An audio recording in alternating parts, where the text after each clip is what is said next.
So here we have we return to our runner Katie, and it's just a view from behind the treadmill, which gives us a lot of information as well. So we'll run this through pretty slow. We're at quarter speed here. We're actually going to slow it down even a bit more to about an eighth of the speed.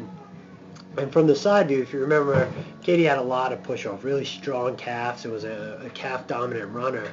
And what we can see from this view is if we slow it down a little bit. So here's our stance phase. We're in stance. We're pushing off here.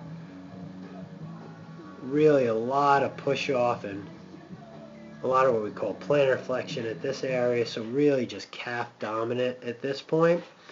And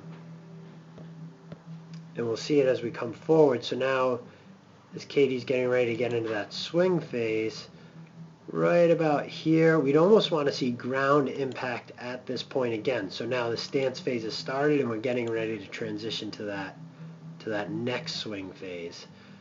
And the interesting thing that was noticed here is with Katie's ankle alignment.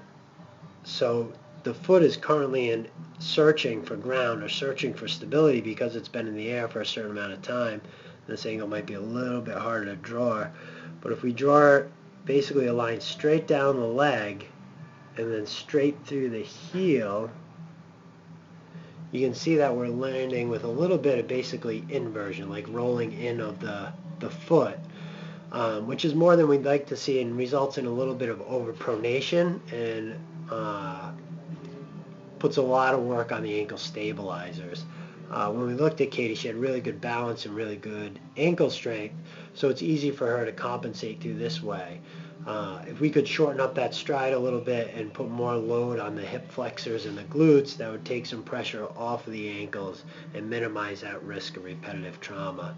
So just a little bit of an example of a slight overstride and a reliance on someone who's really got good lower leg strength, like calf strength, with that can compensate for maybe some discrepancies or weaknesses through the hip.